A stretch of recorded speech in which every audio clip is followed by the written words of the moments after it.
You'll know when you have a wild woman. She'll practice her craft without boundaries. She is truly autonomous.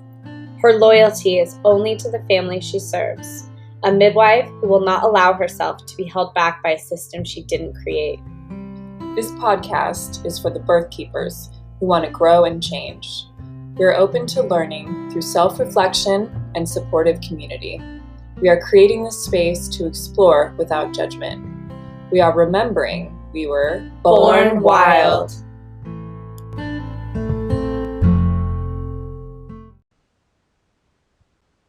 Hey babes, welcome back to the Born Wild podcast. Emma here. I hope everyone is enjoying this beautiful Wednesday morning. You might actually be able to hear the wind blowing. It's pretty windy here at my house. I went out and watered the garden. I'm enjoying my cup of tea, having a slow morning, and getting ready to go and visit some mamas. Today we have a birth story with one of our beautiful clients, Nicole. Leah was her primary midwife, and this was her first home birth with her second baby. Oh, and that's my chickens. Okay.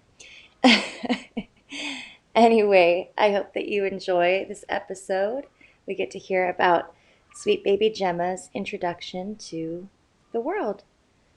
So I hope you enjoy it, and we'll see you on the other side. Stay wild. Gemma's good. Gemma's just Gemma's head. She'll be part of the podcast in spirit. Yes, yeah, she's right here, just quietly chomping. Aw. Chomper. Yeah. Chomper. Well, fun. Well, this is the first birth story I've recorded for the podcast. So, it's just casual. I just, we're just hoping to hear from families about their experience and sort of what kind of motivated them to get midwifery care and then home birth, and then afterwards what did you kind of hope for that happened, or what happened that you didn't expect? Ideally that was positive, but whatever is fine. And just kind of talk about your experience. I mean, everybody who's present at a birth has their own how they see events, and obviously for us not being high as kites on oxytocin and birthing a baby, very different experience, but it's always fun to kind of compare. We've done a little bit where it's and then you said this and then this happened, and you're like, oh, right, I remember looking at the chair and then hearing the sound and or whatever it is. It's always fun to line up. Yes. Yeah, it's really interesting because I know from my first experience too that there were things that happened that I didn't remember. I mean, sometimes you mentally go somewhere else at times. So so it's interesting for people to tell you, and then this, and then you said this, and you're like, wait, what? I did? Okay. And then did you want to talk at all about the weight gain or lack thereof, or that's a different? That was something that we were altogether. A whole different thing, but I would love if you could talk about. I mean, you're welcome to talk about it. Okay. So it's really just up to you. I think people just love. I know when I was pregnant, or even as a birth worker, I just love hearing birth stories and whatever people bring to what they want to share. There's always whatever part of it. Yeah, sure. Do you want me to kind of just start, or do you want to? I would specific. When we met, we talked about Tessa's birth a little bit. I mean, we talked about it a lot here, but you had her at the birth center. I did. And so how did you guys kind of come to that decision of wanting to not do her birth at the hospital? That's a really good question. I had already been on just a functional medicine approach to life for myself before I got pregnant with Tessa. And that was just because I was having a lot of health issues that were kind of under the radar, I guess, that, traditional Western medicine says, oh, that's not real, like adrenal fatigue, things like adrenal fatigue or like autoimmune flare-ups, like, oh no, that's not related to what you're eating. And it's like, yeah, actually it really is. Yeah.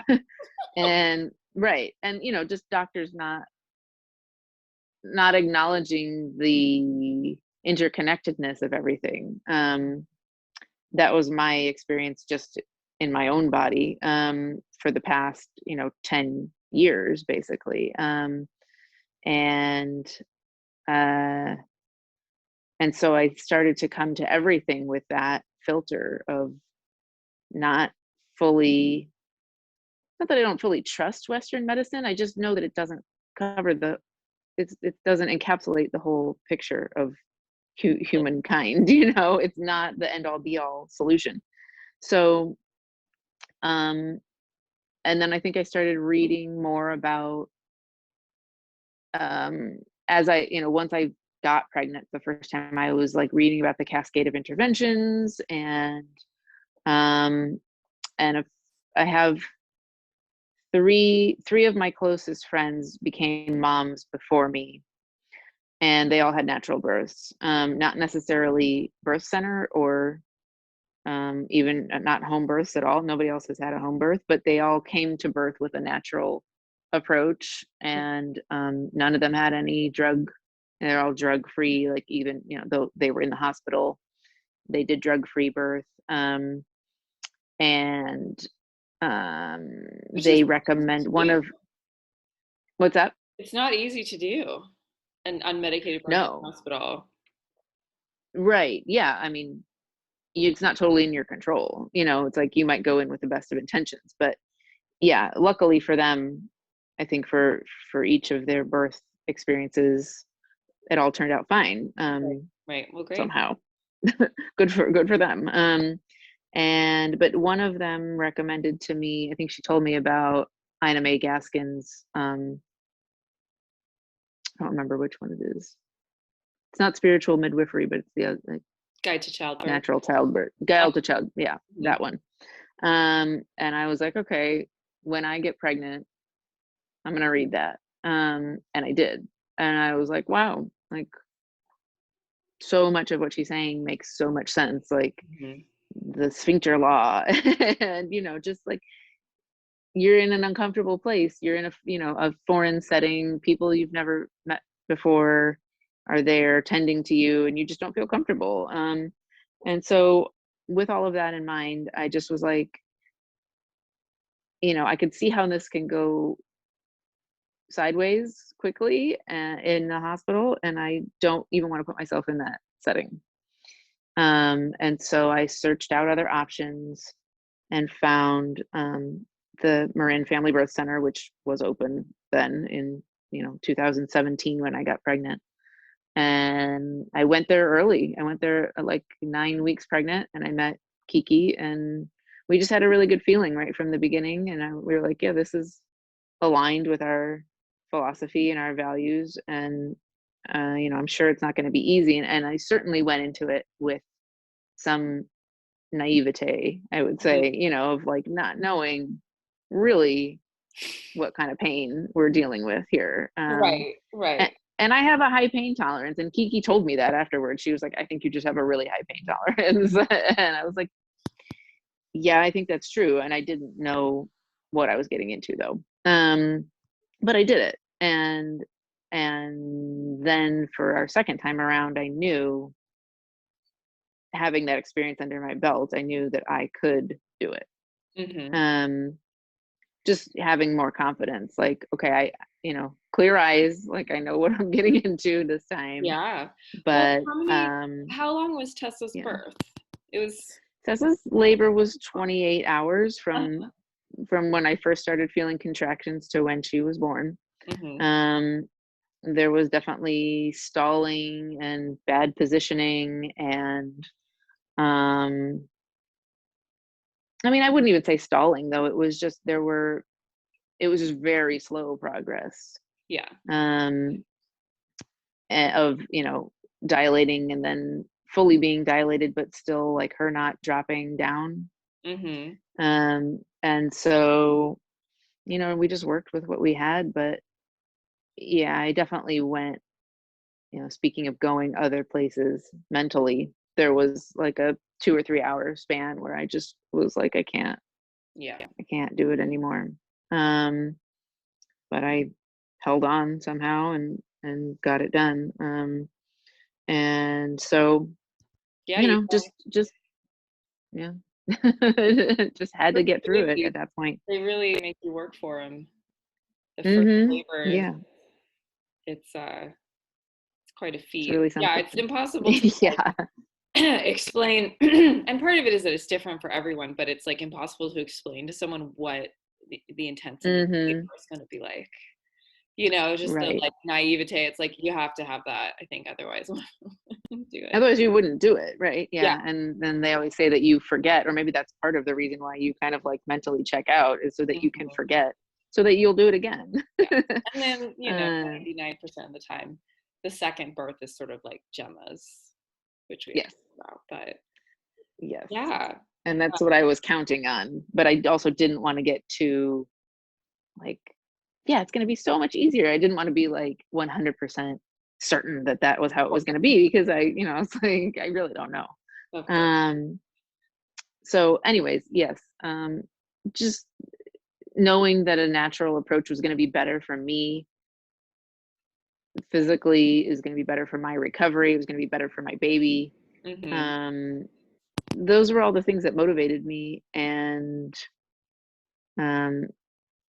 and then having the birth center be closed. And I'm not even sure why, if it was COVID related or what the reason was, but finding out early in this pregnancy that that wasn't going to be an option. And then talking to Kiki, calling her to find out, hey, what happened to the birth center? And she was like, yeah, it's not an option anymore.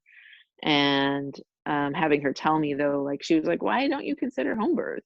And because I hadn't at that point. I was like, well, I guess I'm going to have to go to the birth center in Santa Rosa or Berkeley or San Francisco. And she was like, but what, why don't you just think about having a home birth? And I was like, I don't know. Why? I don't think I can do that. And she was like, what do you mean? Like, you already did. You basically did. You just did it in my home, is what she said. Totally.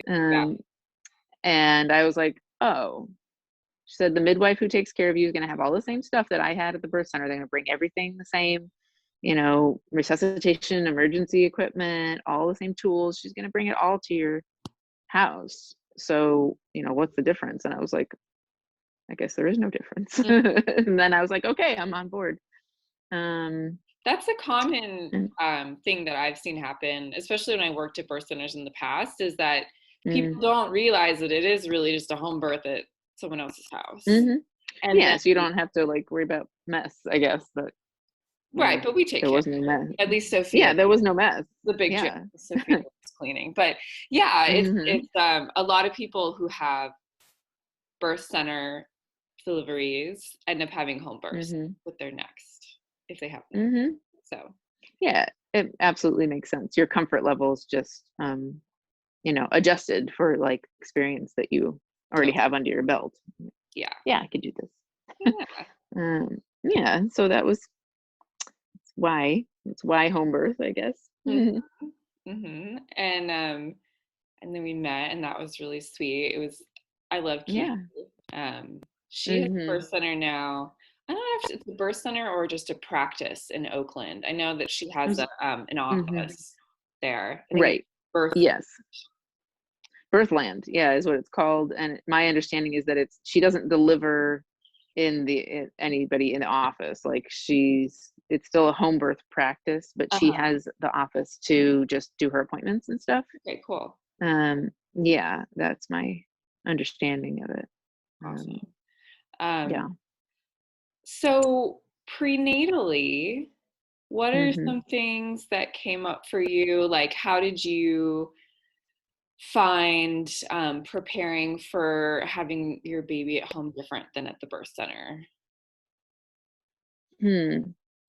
Just anything, I think everything felt, and this is not in any way like a negative comment. It's just everything felt even more hands off. From from your end. Like our appointments were just kind of really laid back check-ins, and it was all very relaxed and great. And again, that fits with second pregnancy for me. Again, feels like I'm more relaxed with this pregnancy. I'm not so, I mean, although there was a time when I wasn't, because I remember calling you and being like, I'm not gaining any weight. Sure. Like, am I okay? So there was still some anxiety, but for the most part, having this be the second pregnancy, and you have a lot more to worry about because you already have a kid running around that you're dealing with. There's not so much, you're not so focused on every little detail and every little feeling. Like, you're kind of just like, yeah, everything's normal, everything's just going along, we're gonna be fine. And so having a more hands-off care approach, not so much like doing any pelvic exams or any kind of like there's no real examination going on. It's more just blood pressure, urine samples once in a while, like measure baby and stuff, but yeah, it's more like a hang. Right. Yeah, right. Yeah, the measuring and the heartbeat and just doing like the basic stuff. It was all very relaxed feeling. Whereas I think, by kind of near the end of my first pregnancy, with the birth center, it was like we were always doing my weight, and we were doing a urine culture every time I came in. And I did get like, there was a point where we like did kind of a pelvic exam, basically just to see the dimensions of, like, do you have the capacity for natural birth? Yeah. Like, length of the, perineal tissue, I guess, or like, how much give do you have? Yeah. And we even did an ultrasound at one point, and that's when I learned that Tessa was breech, but that was at 34 weeks, which is not a typical time to do an ultrasound. And so that, and then I was freaking out about that for weeks until I went to my 36-week appointment at Kaiser and saw that she wasn't breech anymore. So, there was a lot more stuff going on at appointments. And I think some of it, may not have been super informative. I don't know. Or just inform, like, stuff you don't need to know, like the breech thing. Like, did I need to know that? I don't know. In midwifery school, we learn how to do the exam where we're like kind of seeing what type of pelvis shape you have, and then like how big the pelvis is. But I stopped doing that like 2 days after I got my license, because I find it just doesn't, like I've had women where it seems really clear their baby, I mean, they have plenty of space, and then, baby's position is funky or something happens, and or teeny women who have 11-pound babies. So I just don't, and because in pregnancy your body prepares for delivery by making everything so loose with the relaxant, it's like a movable structure. But that's interesting. I mean, I know that there are midwives who still do that. I didn't know who still did that, but I think. Yeah, and who knows if that was really, she was felt driven to do that, or if that was something that like was a birth center protocol that like she just felt like, that was part of what they needed to do. I don't know. And again, I'm not trying to cast a negative light on either experience. It just was, that's what I'm just saying, that's how it was different. Totally. So yeah, and it's being in your house, having these relaxed appointments kind of just goes along with, a second pregnancy and feeling like, yeah, everything's, we're good, no big deal here. Everything's fine. Yeah, so, I think it's you have your whole life going on with your other child, and you've sort of you've been through it before, so it's like just kind of blends in, as opposed to being like the only thing happening in your life. Yeah, exactly right. And I think I forgot what the original question was, but I don't know if I answered it or not. Yeah, I mean, just things that sort of stuck out about it, just the differences in care. And I think the common one is just that we just sort of do less at home, you know, as far as interventions, and also even testing, just explaining things. And then, you know, kind of, it's interesting because with midwifery, I think it's a combination of like this ancient practice, but it's also a lot of really like recent research stuff, because a lot of the things that like, you know, testing urine isn't actually evidence-based anymore to look for protein. I mean, people just, you know, it's something that people do occasionally, or some midwives do all the time, but it's just an interesting thing where it's a combination of like, we do less because it's like this older way of doing things, but then it's also we do less because of the research that we do. But yeah, absolutely. Yeah, well, and I was just thinking about Gemma's birth, obviously, before we got on this morning, and just about how she tortured you for like how many nights almost putting you into labor. And it was like, you mean just with like some contraction? Yeah, and you were like, is it happening? And then finally you were like, it's not happening. Is it even happening? And then you had her like an hour and a half later. So that was yeah, once you were once you were here, things changed within like a couple hours. I remember you and Sophia pointing out to me like, it was only like 2 hours ago that you were saying like, am I stalling? Is this really happening? And then like, and then here she is. Gemma, I mean, I was having contractions like 2 weeks before. Every time you would come over and we would do a check of her position and feel, you know, palpating and everything, you're like, and you're having like a huge contraction right now. I was like, and then I think, you know, because that was happening so early on, not early on, but you know, a week before my due date, you were like, I think she's coming this weekend. And then Chris and I were like, oh my God. No, I committed the cardinals and guessed it's okay. The baby might come. Right. I know. And it seems likely. Yeah. She likes me. I'd come over and like, and she's like, I want to come out and meet that lady. Yeah. So, and then, you know, then going 3 days past my due date, I was like, you know, again, then you're like, but I thought it was going to be sooner. And how long is she gonna, you know, hang out in there? Like, you just don't expect your second baby also to like be a little bit late when your first one was on time, right? Like Tessa was. So it's just, you know, again, expectations based on you've only had one experience prior, but you know, you kind of base everything around that because it's your only experience.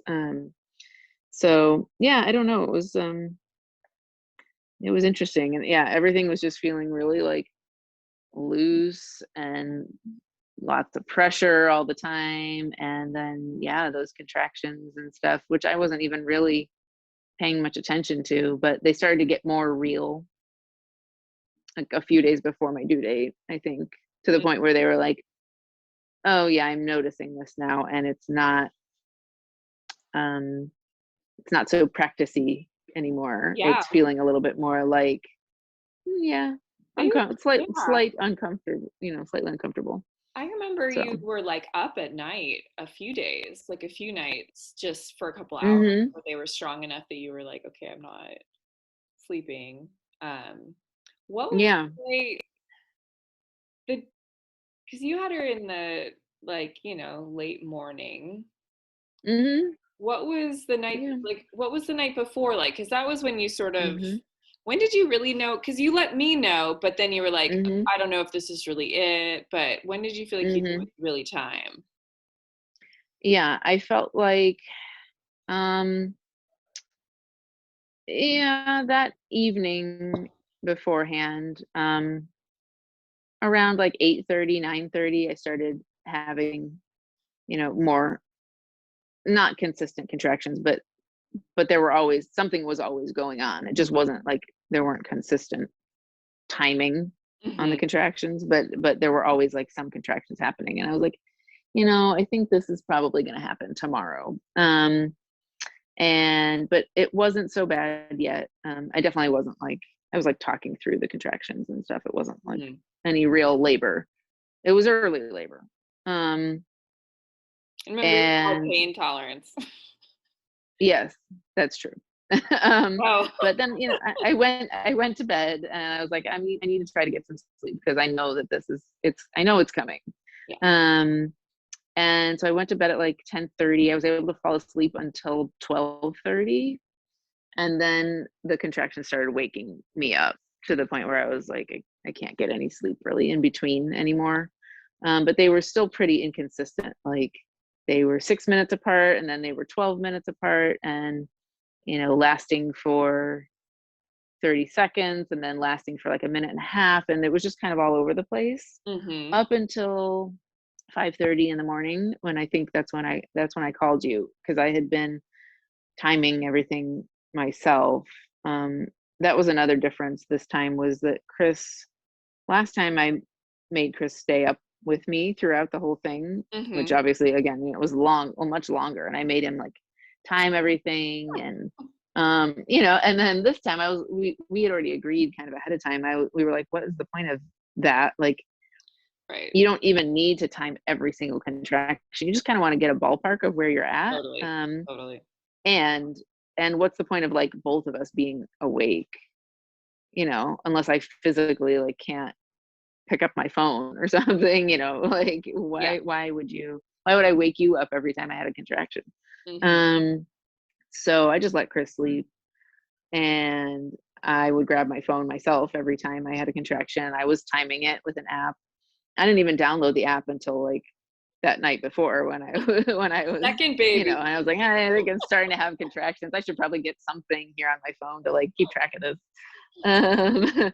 And so I had the app and once it got to be 5 to 6 minutes apart and they were about a minute long each, that's when I called you. I had called you, I think, before that too, just to tell you that it was. Yeah. Which I was grateful for. I was like, don't, because it can so I wanted to give you the warning. Yeah, totally. Right. Yeah, and that's what you had said to do, even though I think I called you pretty early, like 3 a.m. or something, and I was like, yeah, I think it's coming.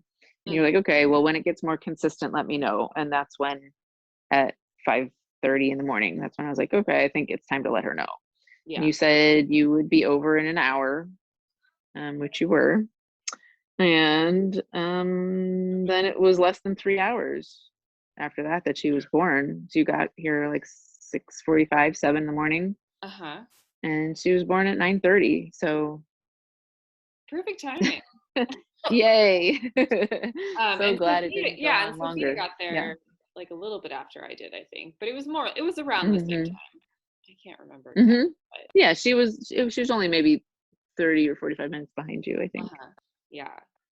Yeah, and things were pretty mellow when I got there, it seemed like. I mean, I was getting ready because things can change quickly, but it just had that like we're all just waking up, and Tessa was still asleep when I got there. She was, she was still asleep. I was trying the whole time to not to, like, when it got to be kind of like around when she might be awakened by noise, like around like 6 in the morning when I was still having contractions, I was like, I need to be quiet. Like I can't scream because I really want her to stay asleep as long as possible. Yeah. Just so that she's, I didn't want her to be cranky, and the less time we had to kind of handle her, the better. So I was like, all right, quietly getting through these contractions. She was still asleep, but I think, to bring in the COVID piece that you mentioned, the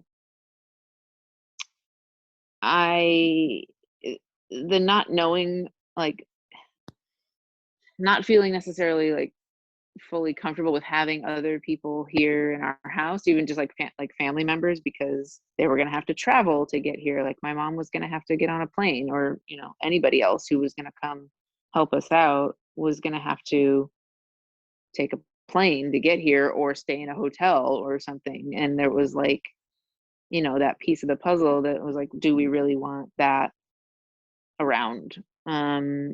Because of COVID and other germs. And B, just because, you know, we kind of like to keep our birth experience more private. I know it's like to each her own.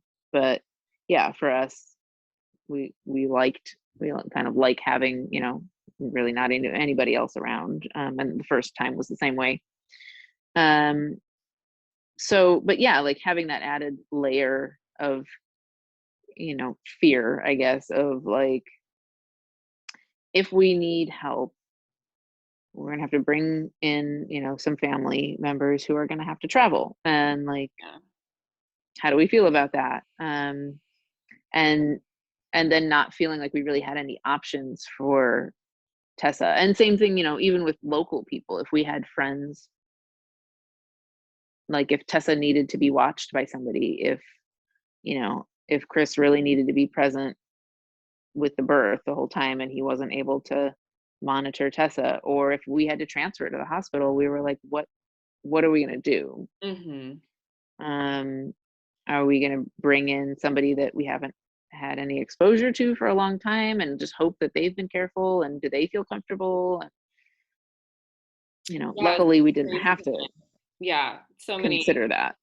Families with other kids, it just was such a different experience. And yeah, usually it's like you have grandparents or neighbors who, you know, or kids from their schools, friend, you know, and it's just like in this time, right? So it just felt even more limiting than, you know, than any, you know, what a normal experience would be like normally that we wouldn't really think twice about like, oh, somebody's got to, you know, come over and play on the lawn with Tessa. Like, great, let's do that so that she's occupied.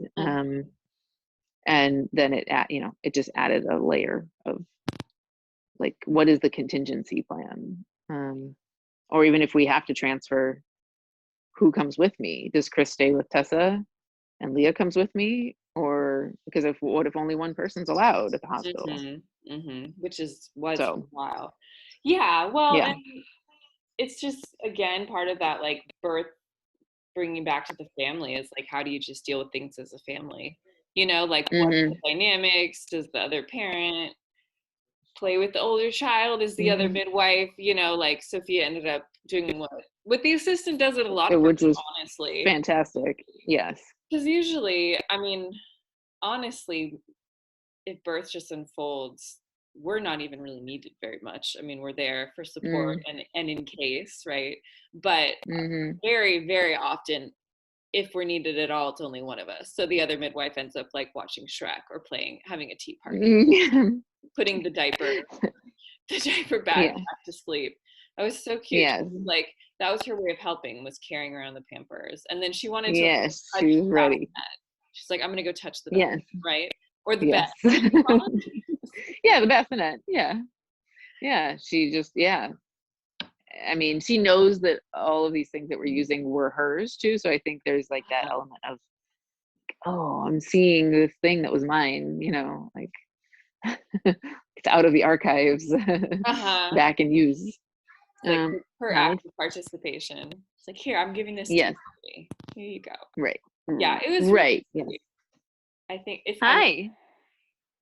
Hey, Tessa. Hey, Leah. Hi. We were just talking about you. We're talking about you. Yeah, she can't hear you, I don't think, because I have my earpiece in. We were talking about you, and you're walking around with your huggies. That's okay. It's okay. Sorry. I want to hear what it was like for you having Gemma that you did.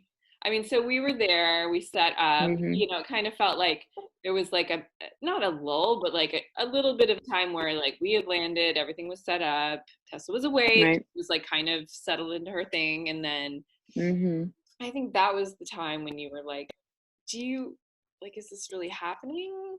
You know, like, yeah. Are you sure this is labor? And me and Sophia just kind of looked at each other and looked at you and like, yeah, I remember you said you looked you looked at your watch and you were like, take any thoughts of like stalling out of your head. You're like, you've been contracting the entire time that I've been here. And And so that, you know, made me feel more confident. Like, yeah, I mean, yeah, I know I'm having contractions. They haven't stopped. They just aren't as horrible as they were the first time around, which is like, you know, that's what I was waiting for. And I actually don't think I ever did get to that level of intensity that I had the first time. I mean, it was bad for the last 45 minutes or hour, but those late contractions the first time around, they were worse, and they like that period of time during which I endured them was much longer. Hours longer. So I think just because it wasn't immediately as terrible as my previous experience, I was like, wait, is it really, you know, is my body doing enough? Like, is this real? And but you know, again, you learn that your body is looser. It's primed to do this now. Like, it knows more, and so maybe you don't need to get to that crazy level of circle of hell. Yes, you were in the first time. Some people call it that, for sure. Yeah. No, totally. It's a common thing. I feel like I experienced this personally, and then just with second time moms is like, you're waiting for it to get as terrible, and then your baby's born. And like, exactly. Yes. Wait, oh, okay. Right. You know? Yeah, that's where I was at when we went into the bathroom, where I was like, okay, now I'm, you know, now it's really bad. Yeah. But she was there 10 minutes later.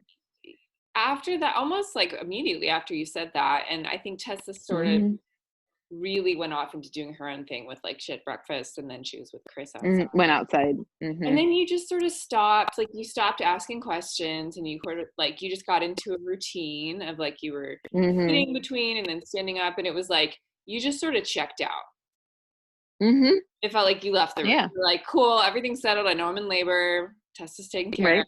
I'm going to just get her done. Yeah, it did feel like that. It felt like, okay, it's time to make this happen. And although, you know, I didn't necessarily feel like I had control over that, but you know, somewhere subconsciously you do probably let go. And you know, I think one of the things that stands out to me from reading that Ina May Gaskin book was that like a woman said, like, I just want to open up and have this baby, and like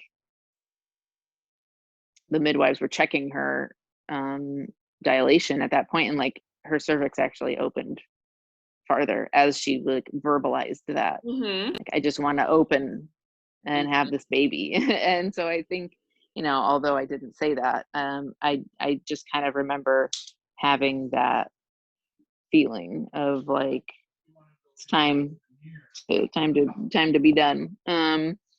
And hi. Yes, I know, I'm sorry. So you were by the couch. I remember you said something about you felt like your water bag opened, and then you said you felt something between your legs. Yes, and I so felt like, and I were like, okay, so it's your baby. Yeah, right. Although it didn't, and I guess it wasn't yet, and I didn't, and it didn't feel like that to me. So that's why I was like, I don't know what that is, but something is coming.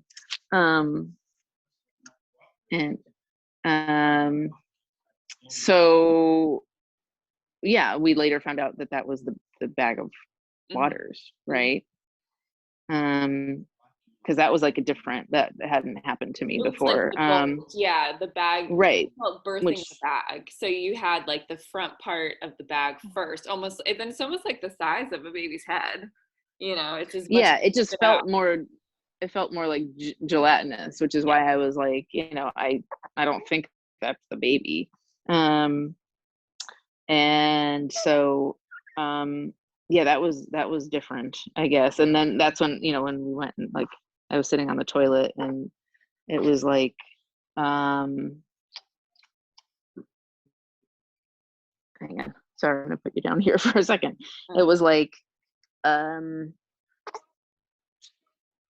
yeah, what is that thing? Because I didn't even, I didn't even know that really was like a possibility, that was gonna come out on its own, in its own little, like, kind of morphing into being born on its own, or with the baby in it. Because I know we had actually just been talking about in-call babies, and how I was like, it's really rare, isn't it? And you guys were like, well, they want you to think that it's rare. Because if you're at the hospital, then they're gonna just break that bag. Yeah. And that's why they never come out in the bag. So yeah, I don't really know. Sorry, camera's all over the place. Okay. So yeah, it's like, for the combination for me is like, I can look at your chart, but I'm sort of, when I'm like sitting with a woman and she's about to catch her baby, or the baby's about to come, over this side, it's like I just get really focused and clear. My brain kind of turns off in a certain way. So I'm like remembering pieces of what happened, and different like events of, like, the bag was birthed. I remember right behind the bag, I could see her head, like, just, the top of it. But, and I remember you saying something about feeling like you needed to push, or that she was right there, and that you didn't want to have her on the toilet. And but it just all kind of jumbles together. And I was just sort of like, I think my one clear memory was just being like, well, if you don't want to have her on the toilet, we need to move now. And I think I was holding her head up. Like, if I had moved my hand, she probably would have just come right out then. Just come out. Yeah. But so what was Very it like possible. for you? Like, do you have a memory of that kind of sequence of, like, getting, like, sitting on the toilet and then to where she was born? Yeah, sitting on the toilet, like, the second that I sat there was such intensity and pressure, that I was like, wow, like, this is happening now. And yes, that's exactly what I said. I was like, I have to get off this toilet. I think is kind of what I said. And then I think I remember you kind of calling for, like, okay, we need the birth stool in here now. And I didn't know how I was going to get off the toilet. Yeah, I had a couple of contractions there, and I remember holding on to you. And then just saying, yeah, I've got to get off this toilet. Because your bathroom is not big. I mean, sometimes in the bathroom you would just, like, lay on the floor and put towels down and stuff, but it was like, there wasn't any space. There's no space. I just had to kind of shift from the toilet and shuffle my way over to the birth stool with my pants around my ankles. And then I think I remember saying, can I take these pants off? Like, can we get these off? But that might have been after she was born. I don't remember exactly, but I was like, the pants are still there. I'm constrained. Like, I need to get rid of these. And I remember then, I guess, as soon as I got to the birth stool, I felt like it was like a pop. And it was like, and that was her head. It was kind of like, literally like a whoa. And then feeling, kind of some relief, I guess, because it was, it had literally relieved some of the pressure. And relief, just that, like, okay, like, we're just about done here. And I don't know how long it was between her head coming out and then her shoulders. And the next contraction, I feel like that might have taken not a long time, but like a little longer than I would have expected, because I was like, okay, it was a couple contractions. She started crying. Yeah, I remember we heard like a and we were all like, wow. And then I said, is she okay? Yeah. I remember that, and you were like, she's great. And Chris said, I don't remember this part, but Chris said he remembers you saying she was rotating beautifully. And he was like, and I don't know what that means. And I was like, well, it sounds fun. I mean, as we're talking about it after the fact, I'm like, it was a good thing. Like she was turning her way out and wiggling her way out and down just fine. Skating through. I know. I would look at her and I was like, girl, you're skipping a step. Like you have to come out all the way before you start crying and like being social. Like she just wanted to be done already. It's like, okay, right. No, got a few more inches to go. And then right. Yeah, she was ready. And yeah, and then all of a sudden she was just there and out and in my arms and in our, wrapped up in our towels and every towel that you have. Yeah, grab all the towels from around the bathroom and yeah, I mean, whatever. It was not the plan. Let's, that, but just saying for posterity, that was not the plan to have her in the bathroom. And I remember we had planned on the bedroom, and then the living room so much that we're like, oh, maybe it's just going to be the living room. Right. And it was in the bathroom. It was neither. Right. And sorry that I was very indecisive about that because I was just like, I don't know. And I just knew that I was going to want to be able to put a door between me and Tessa if I had to, which is why the living room was like, yeah, I know I'm out here now, but I don't want to necessarily stay out here. Just because I didn't know what her reaction was going to be, or if she was going to even be in the house. And then the other thing from Chris's perspective was like him being outside playing with Tessa. And then he said, Sophia was like, hey, you might want to come inside now. Like baby's coming now. And he was like, what? Like he had no idea that she was coming that soon. He had just talked to like his family and my family. And he was like, yeah, we'll call you later. Tessa might need some distractions. He was talking about like, we'll call you in like an hour, because labor's probably still going to be going on and Tessa's going to need something else to do. So we'll call you and we'll FaceTime. And then like, at that point, he was about 10 minutes away from being like called in to sit behind me and like have the baby. And so he had no clue that it was happening that quickly. And then everybody in the family who was like waiting for FaceTime calls and stuff, like an hour later, they were like, then I talked to them after the fact and they're like, yeah, he never, he didn't call. Like, we didn't know what happened. And then all of a sudden we were getting pictures of the baby and we were like, what? So yeah, he had no clue.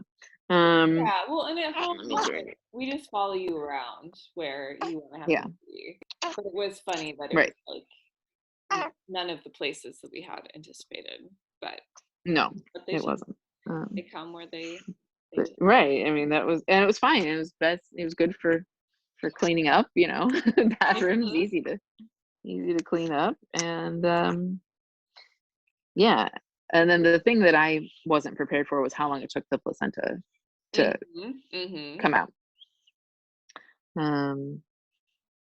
That was bizarre to me. The last episode that we did that's coming out today is on placentas and just like the time, the variation and how long it can take for them to be birthed. Because we see, I mean, Sophia and I have had hours. I think mine was kind of hours. It ended up being like 6. Yours was like 2 maybe, right? Or an hour? Maybe, yeah. It was less than 2. Getting close to 2. Close to 2 probably. Yeah. Is my guess. But I was not prepared for that. That was different. And it was more, I wouldn't say painful, but I definitely felt more of that, like I'm birthing something again, as opposed to with my first experience, it literally just blobbed out within minutes of Tessa being born, where I didn't have to do anything. Nobody did anything, it just came out. And I think I was reading something interesting about like placenta detachment and what determines that, and like hormone levels and just different things that caused the variation that you mentioned. So, you know, I didn't know what was going on, but I just was like, all right, like, you guys were like, we're getting the sense that you want to be done. And I was like, yes, you are correct. Yeah, it's interesting. I just think with first babies, like you just have, there's so much sensation, like the pushing is so much longer usually. And you're like, you know, your perineum, your vagina is like sometimes more tender after first birth. So it's like, you don't even feel the placenta come because it's such a, I think that's probably what happened. You know, with the second one, it's like, oh, baby came out, and now it's like, oh, I have to do something else too. Okay. You know? You feel it. I think that's kind of what happened. Yeah. So, yeah, and you're all wrapped up by lunchtime. Yeah, we were having snacks in bed within, you know, 2 hours of her being born. It was great. And yeah, Tessa was there eating all the crackers because no one was monitoring her. And I was like, Chris, like, do you know that she's in here eating all the crackers? And he was like, he thought she was somewhere else. I was like, no. Everybody was a little bit in La La Land. Yes. And yeah, Gemma just really wanting to latch on, and she was already sucking on her hands and looking for the boob right off the bat. And yeah, it just all felt, and I felt relatively normal, like shortly after delivering her, where I was just like, okay, cool, like I'm in my house, in my bed, like I'm coherent mostly, you know, like I feel pretty good.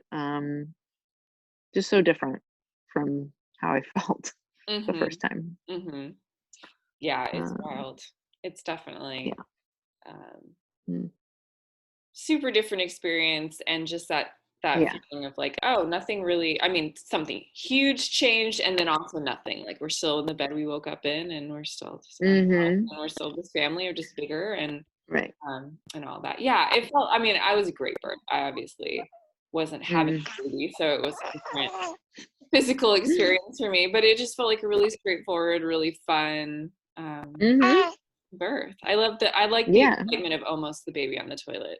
I like births to have one thing like that, where it's like, oh, we weren't expecting that, just, you know, one fun surprise. But other than that, it just felt really smooth. And it was everything I could have wanted in, you know, in a home birth. I mean, you guys were fantastic.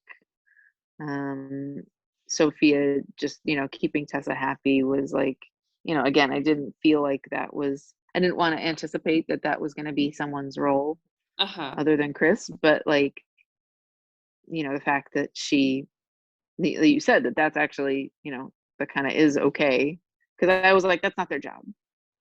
And it's not, but when, you know, when I guess one midwife is not needed to do something technical, then like you said, then I just get to kind of have fun with the other kid if they're okay with that. And the way Sophia and I practice, and I think midwifery care, this is another big difference, is like, we're there to support you. So whatever that means, like we make food, we hang out with other kids, we, you know, I don't do dishes, Sophia does. No, we do dishes. But, you know, just like, we're just there overall. It is to like integrate into the family and support. Which you absolutely did. Yeah, Sophia was like quick with the snacks too, and she's super clean up and everything. Yeah. I mean, we were like, wow, this is, you know, we did feel really like cared for, and everything was taken care of. And yeah, and I just was like so comfortable in my own space, and just so relieved that, you know, everything went the way that we wanted it to, and it, you know, couldn't have been better. Honestly. Yay. Yeah. Well, I'm so glad. Yeah.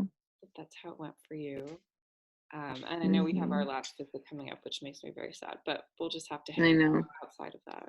Sure. Yeah, absolutely. Nice. Yeah. All right. Well, I'll let you go because I know that you're trying to do children and entertainment, and I know it's a long time. Thank you so much. Sorry. No, it's great. It was fun. It is really enjoyable to kind of just debrief the whole thing and for sure and get everyone's perspective on it. Yeah. I would love to have you do we're kind of like a panel type thing to talk about just like weight and stuff in pregnancy and then also I know Chris, it's so funny, we started interviewing dads too, and dads are like just as enthused. It's funny to me that especially with home birth with dads, like they tend to be the more skeptical person in the beginning, right? 99% of the time, and then afterwards they're like, I want to talk about home birth, like let me my experience, because they just I think they see such a big difference in like their experience of it and the role that they play and just like they're also wanting to, and it's great for other potential dads to hear from. I think they probably want to share that with other dads and families in general, just to kind of like spread the word, like, hey, if you haven't thought about this, I was skeptical too, but you should think about it. He would definitely be one of those people, because he was like, well, having a home birth is great. Like we've got our own food and drinks here. So, like that's what he's like, you can't have a beer at the hospital. I was like, yeah. I mean, okay. And he didn't, because it was 9:30 in the morning, thankfully, for our birth. But he could. Right. Yeah. He could have. Yeah. Totally. So that was like the joke that he was, when people were like, you're having a home birth, he was like, yeah, because there's no beer at the hospital. Oh, that's so funny. I was like, all right, well, but no, okay. All the things, all of that. Yeah. Yes. Awesome. Hi, I'll be with you in just a minute. All right, my dear. Well, I'll see you soon again for our visit. Yeah. See you on Friday. House. I have this week. I'm off call right now. Oh, wild. Yeah, I'm off call this week, so I'm like trying to get all this stuff done, which feels really good. Okay. Yeah. Good. Well, enjoy your time off. And hi. Well, I'll tell you in a few minutes. I'll be right with you. Some point we'll interview Tessa too, just briefly about her experience. Right. I would love to hear. What her experience is. I would too. Yeah, actually. Asked her a couple questions about it, but I would love to see what else she has to say about it. It would be interesting. Okay. Another piece. Cool. All right. Well, thank you. Yeah, thank you for taking the time. Yeah, you're welcome.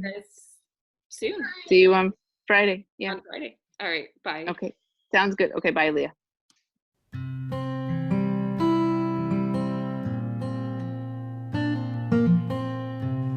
Thanks everybody for listening. You can find us at Born Wild Podcast on Instagram. For inquiries or feedback, you can email us at bornwildpodcast@gmail.com. You can find me, Emma Ray, on Instagram at Emma Ray, REA. Sophia at sophiabirth.com. And me, Leah, at Bay Area Home Birth. We would really appreciate it if you would rate and review us on Apple Podcasts. It helps us reach more people. And as always, stay wild.